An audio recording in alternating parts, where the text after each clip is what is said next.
the CCF totally just decimated the government, like in the first morning worth of presenting their case. It was pretty open and shut, but you never know what you're going to get out of these boomer judges.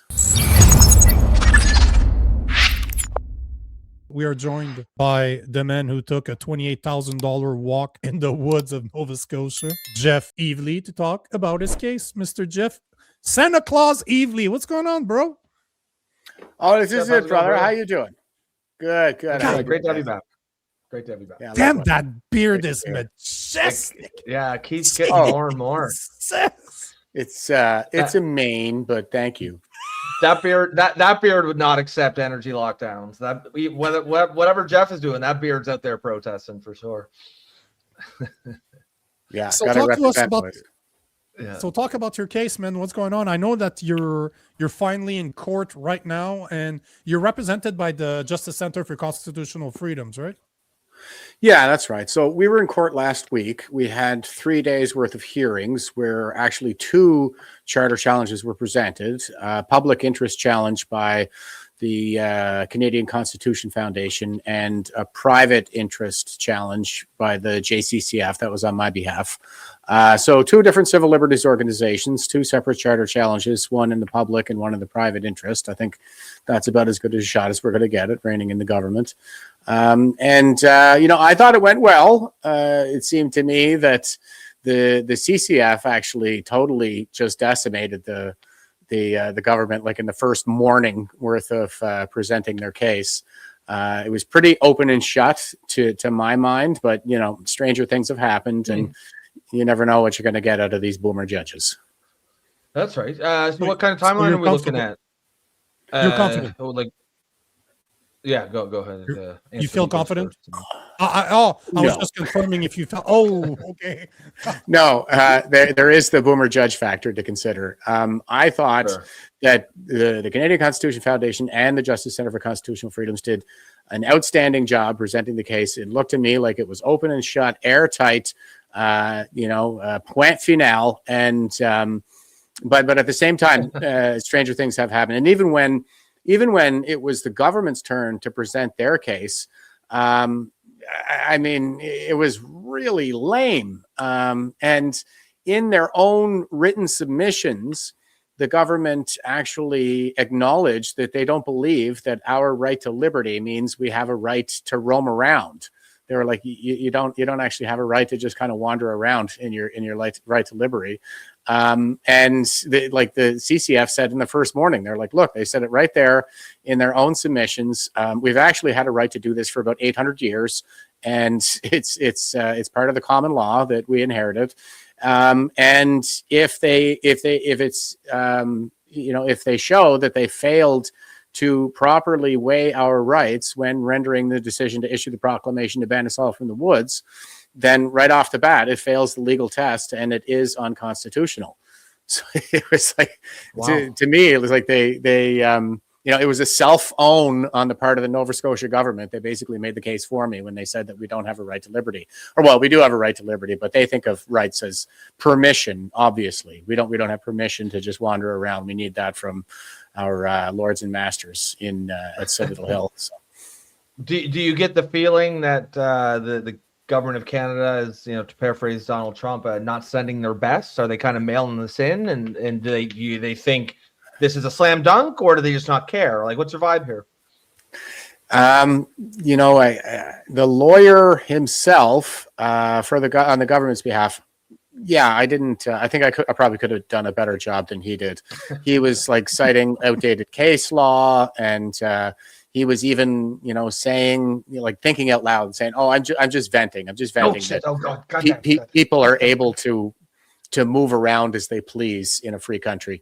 There, some of the stuff that they said, he was like, well, obviously they can't just roam around however they want because we have crosswalk signs and stuff like this. And it's like, yeah, that's where reasonable limitations come in. Like, you have the freedom of movement, but you still have to go the speed limit when you're driving. Like you can drive wherever you want, but you have to go the speed limit because that's where, your individual liberties are outweighed by the public good, the public safety, that, you can't, just recklessly endanger others.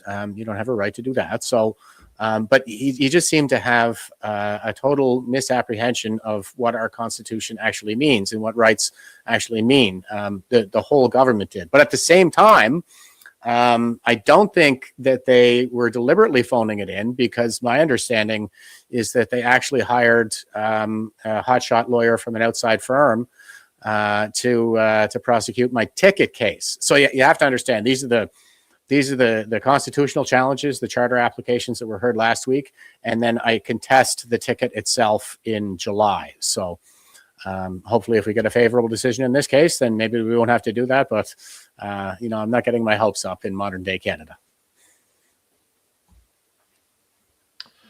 I don't even know what to say to this. It is absolutely ridiculous that we literally had climate lockdowns in Canada where you cannot go in the woods because it was bad for climate. And now we were talking about energy lockdowns. So what do you think? Since you're here, you follow this stuff, you understand what I'm talking about. What are you thinking about energy lockdowns? Do you think it's a thing? Do you think it's coming to Canada, considering what happened to you and what happened during COVID? Is it a far stretch? What are you thinking when you hear energy lockdowns? I think they'd like to try it. I think they're very lockdown happy, and they got away with goddamn murder, mass murder, to be more specific, during the pandemic. And they've kind of gotten accustomed to just immediately clamping down with the heaviest hand they can find. Locking us out of the woods because it was dry. That's as heavy-handed as it gets. It's just never happened before. So I think they got a little bit too comfortable with trampling our rights in order to assure their own bureaucratic convenience.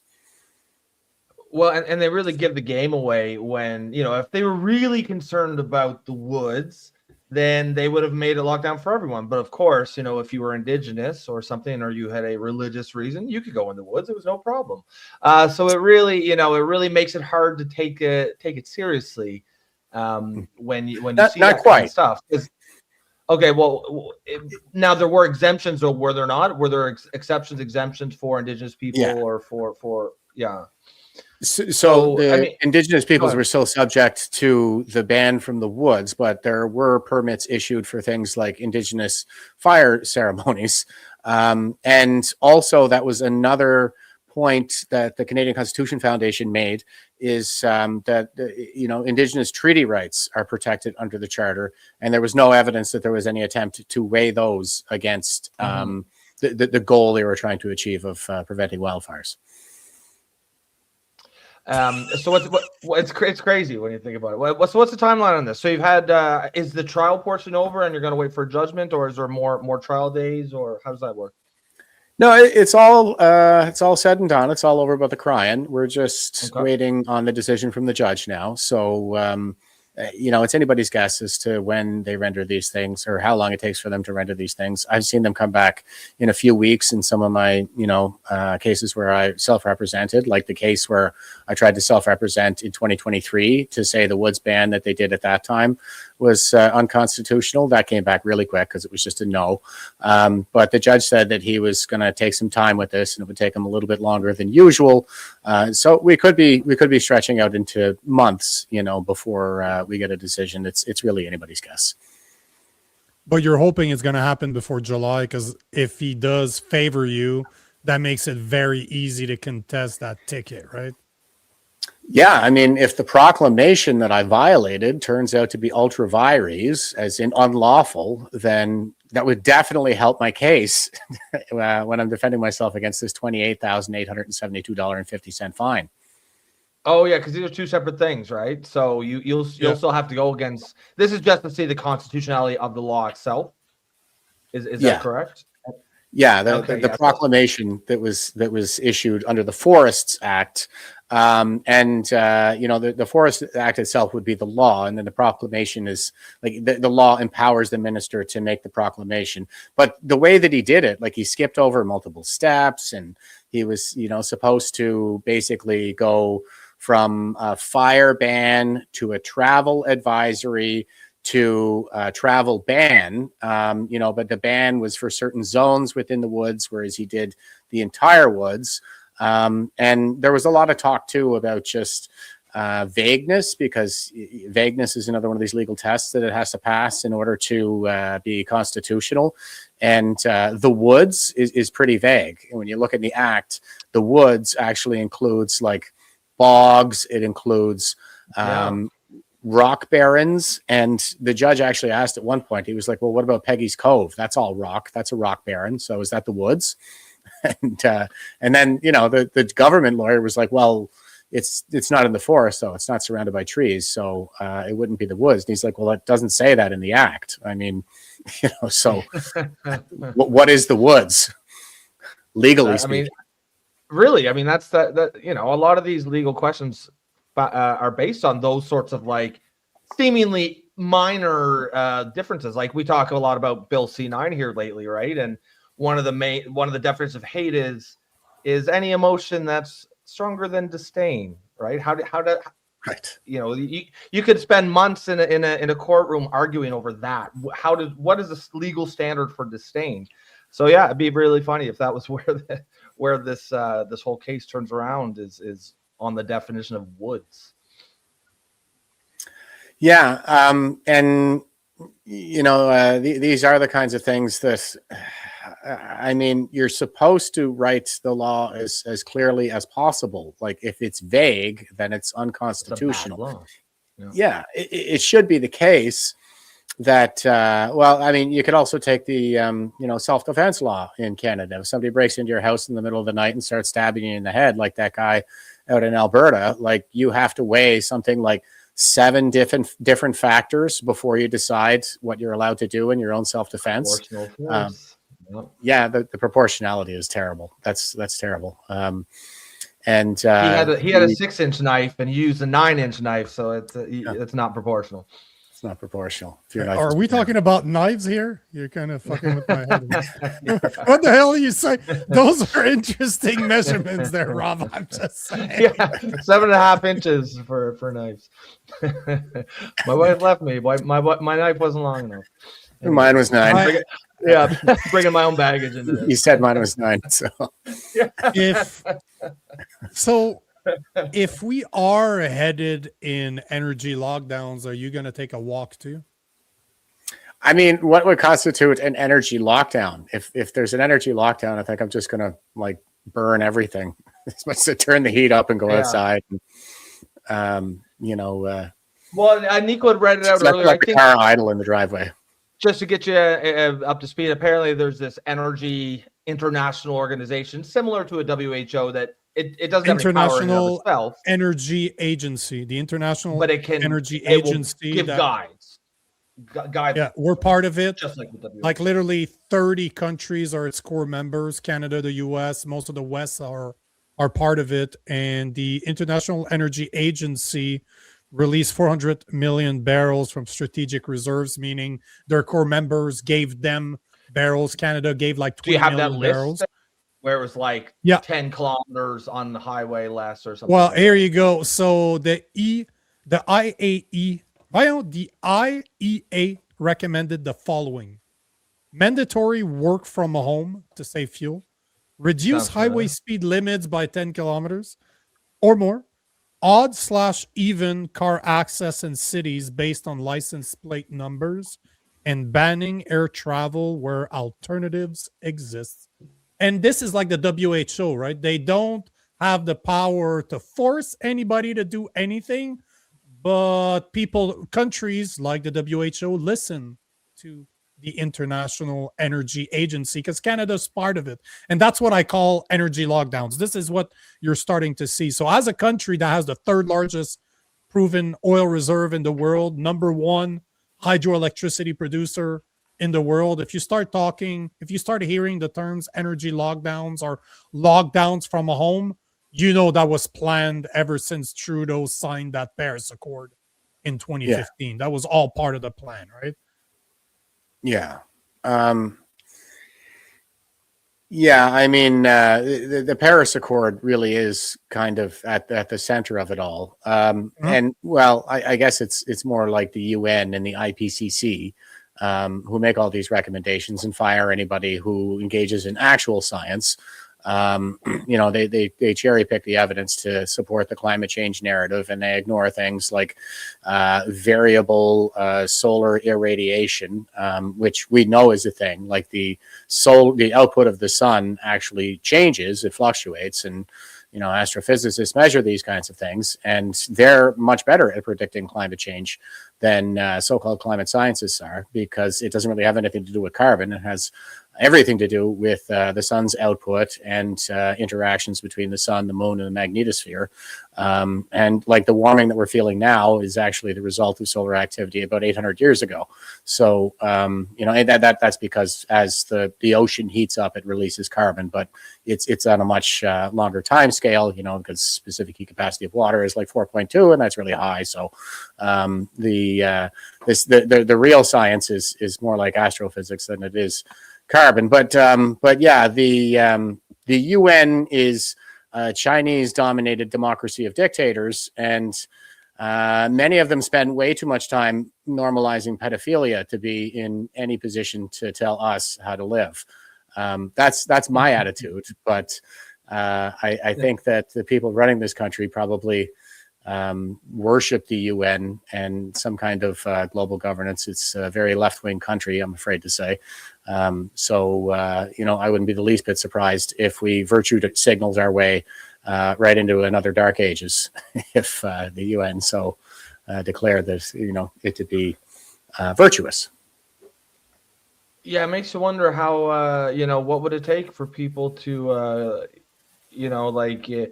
if let's say just hypothetically we go into energy lockdowns. I mean, we talked about, me and Nico talked about this earlier. I really think this time will be different. I think there's a lot of people who weren't necessarily active or engaged during the COVID lockdowns that would be out on this one. Just the fact that, like, wait a minute, what the fuck are we even doing here? We have the second or third largest oil reserves in the world, and we're in an energy lockdown. Like that's if nothing else, that's a massive indictment of our leadership for the last 10 years, that you haven't set up the infrastructure. Because right now, like, we can't get Alberta oil here to the East Coast. Like, even if we want it here, we can't get it. We're importing. I don't know if you ever spend. Yeah, exactly. I don't know if you ever spent much time in St. John, New Brunswick, where the refinery is there, but you'll see. I used to live right where you could see the refinery out my window, and you'd see every day 20 ships lined up, and those are all from the Middle East, Saudi Arabia. I think there's some from Venezuela. So we're importing massive numbers of oil, even though we produce far more than we use. It's just such a massive failure of leadership, of governance, and it boils down to the Liberals have this philosophy. They'll never admit this overtly, but they have a philosophy that it's fundamentally immoral to extract our own natural resources, and they have allowed this policy or philosophy to guide every decision they made over the last 10 years. And that's why we've had fucking 1% GDP growth over the last 10 years. Not even 1% a year, which would be bad enough, which would still place us at the bottom of the G7, but 1% over 10 years. Yeah, I mean, it's a real sad state of affairs in Canada. And Carney was the guy who said, he was talking about releasing our strategic oil reserves, and then somebody pointed out that we don't have any, and he's like, "Oh yeah, I mean, I mean by reserves, I mean we're going to take it out of the ground. We don't have to keep reserves because we're an oil exporting nation. It's nations who import oil that have to keep strategic reserves. And as you just pointed out, we actually do import oil. We import it to New Brunswick, so it can be refined in St. John. And also, the United States is a net exporter ever since the fracking revolution took place. So they export oil and they keep massive oil reserves. So I think it's just the case that we have not saved for a rainy day. Like the Trudeau regime absolutely gutted all of the safeguards that have been built up over generations, whether you're talking about the oil reserves or our strategic gold reserves that were all signed off. And I mean, China has a massive gold reserve now. They've been stacking that up for, well over a decade. So, if well, when the next global financial collapse hits, we are screwed. Like, we have absolutely nothing in reserves, nothing for a rainy day. So could be But this you year. don't need it because we have a lot of natural resources. You don't have to worry about that. And we've got a strong man. relationship with the U.S. Come on, too, man. right? So Yeah. Come on, man. Yeah, that's really been. Trump just said he doesn't want us anymore, huh? No. Well, that's it is why the we haven't dumbest invested. Because our leaders have been like, oh, we've got Big Brother down south. They love us. We have a good relationship. And then they went about trashing that relationship, or at least didn't, invest in it the way that they needed to do it. Donald Trump came in, and yeah, he's a blowhard. Yeah, he's not like the most polite guy. Yeah, he's a bull in a china shop. But if you get away from your butthurt feelings for a bit, some of the things he said, he was right. Canada has been taking advantage of U.S. largesse, and instead of actually approaching that from a good faith position and saying, hey, is there something to what he's saying? They just said, oh, it's Donald Trump, he's an idiot, we'll just run an election on elbows up. And once you do that, then you're locked into this hate on Donald Trump thing, and now you've got this relationship in tatters. That was the entire fucking reason why we haven't been investing in ourselves in the last 20 or 30 years. Yeah, and it all started over the 51st state comment, but that was entirely Trudeau's fault. Trudeau flat out told him that Governor Canada Trudeau. Governor Trudeau, exactly. He flat out told Donald Trump that Canada can't stand on its own without the United States. What would happen if that? I forget what the question was, but I think it was what would happen if the CUSMA were to go away, or if these agreements were to go away, And Trudeau said that Canada would cease to exist as a country, and he was like, "Well, then you should be a state.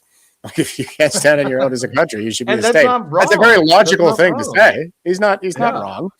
In saying that, Trudeau was very wrong for showing his hand like that, like, way to negotiate from a position of strength. I've got 7-2 offsuit. I'm all in. And by the way, it was very clever. Very clever to say, "Oh, just become the 51st state." He's been talking about this for 2 years now. People are still fucking butthurt. That was a brilliant comment. Love him or not, that was fucking epic. Well, it's a logical one. If the leader of the country is saying we can't survive without you, then to me, he's just connecting dots. And the thing was, they ran the fear campaign right up to the 2 minutes of hate from 1984. It was just that Trump was Orange Goldstein, and everybody was encouraged to seethe and project all of their pain and blame onto Orange Goldstein on the telescreen for the 2 minutes of hate. And now we're stuck with a really bad case of mass formation Trump derangement syndrome. But what he actually said was he made us a very generous offer, actually. And he was like, I'll give you dollar for dollar. So all of us, everybody in the country who has a bank account, would have gotten richer.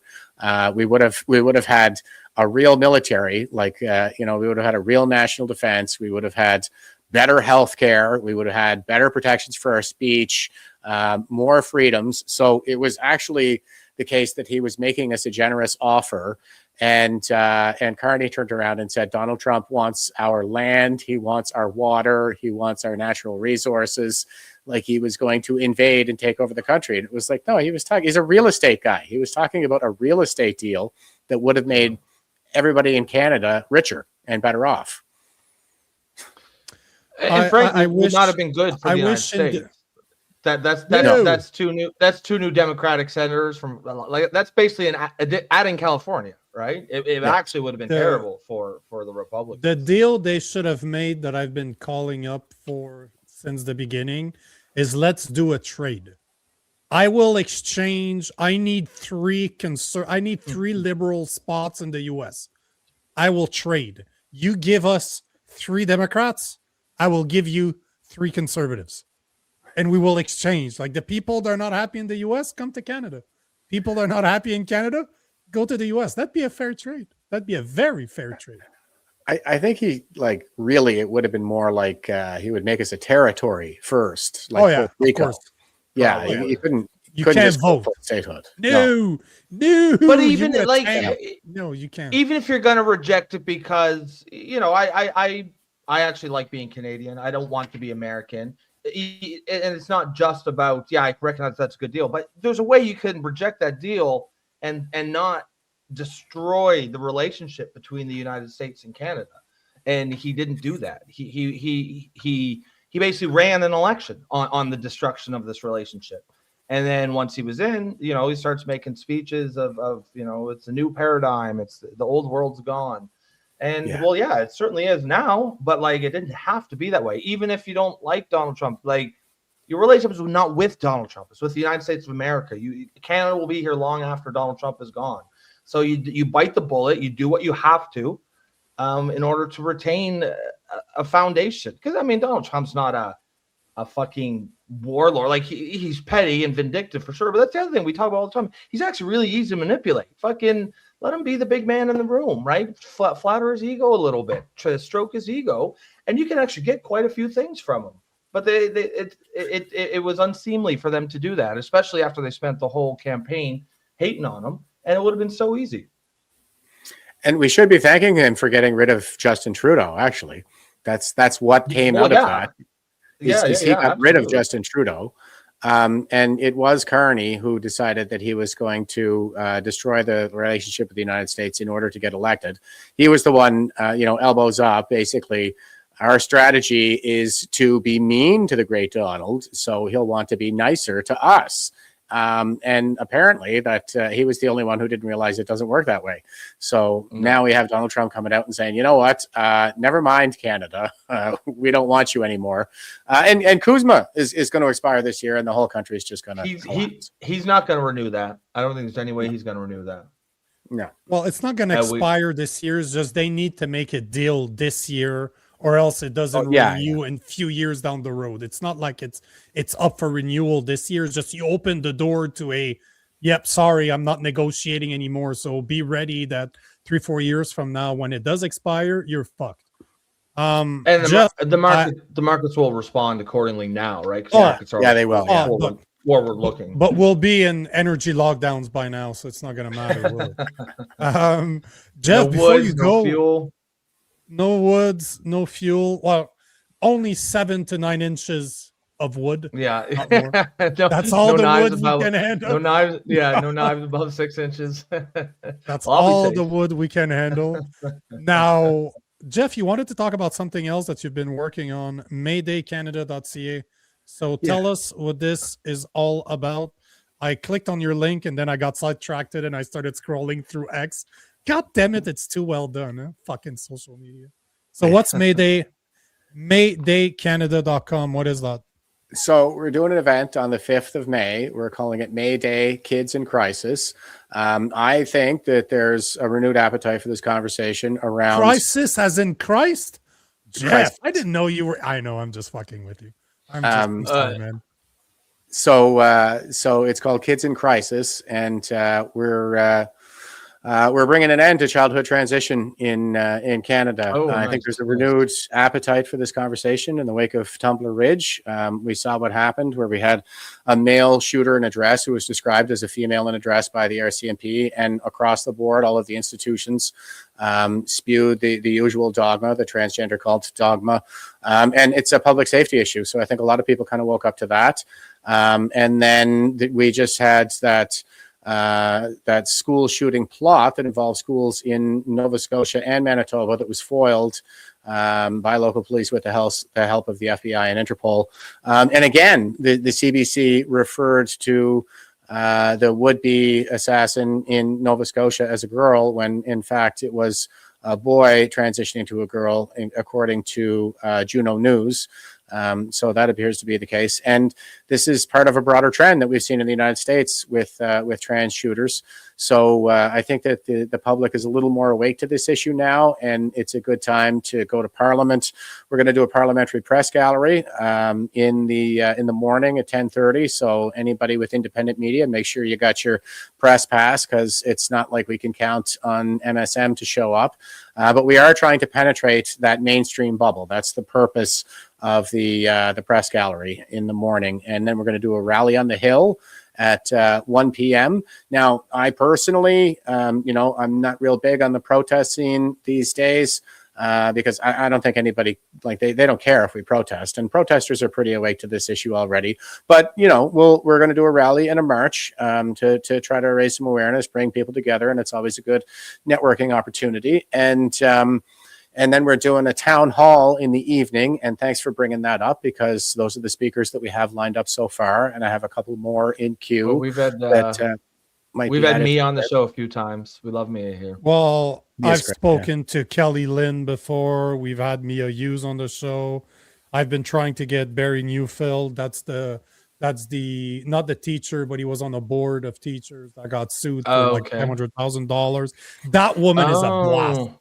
I met Dr. Ann Gillies last year at the NCI. If you guys don't know her, she's fucking awesome. I absolutely love this woman. I got to sit down with her. She's awesome. So you guys have some. And Scott Nugent. Guests. So and Scott Nugent too. Yeah, he's the keynote speaker. Flying him up from the United States to come with us and help me lead this rally.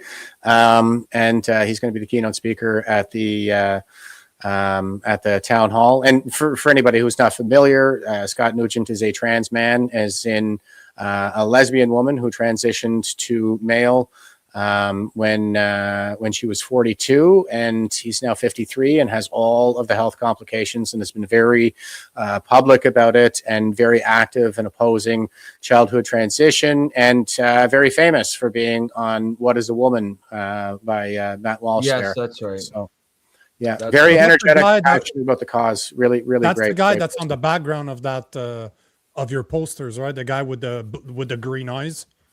Yeah, that's him. Yeah, I'm looking at him now. Yeah, that's him. I didn't look. Yeah, no, this should be a great show.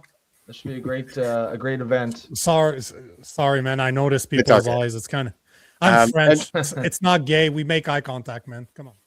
And we have a couple of others who are in queue too, like Dr. James Cantor.